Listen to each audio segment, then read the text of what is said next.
Naby Tafelbaai steek daar 'n ewige storm op. Die golwe bespring die skip soos wilde diere en die seile skeun die een na die ander, sodat die skip geen weerstand kan bied nie, maar willoos die lug ingeslinger word en dan weer in die kolkende water neergegooi word. "Kom, steeds Tafelbaai toe, seil voort," roep kaptein van der Decken. "Kaptein, nee, ons speel met die dood, ons start God. Ons vaar voort, al moet ons tot in ewigheid vaar." Skielik klink 'n stem uit die hemel.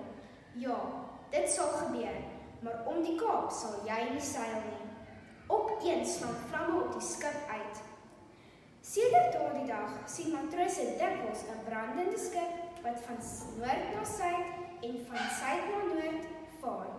Aan die stuur, dag en nag, staan 'n eensame grys man wat oor die see tuur.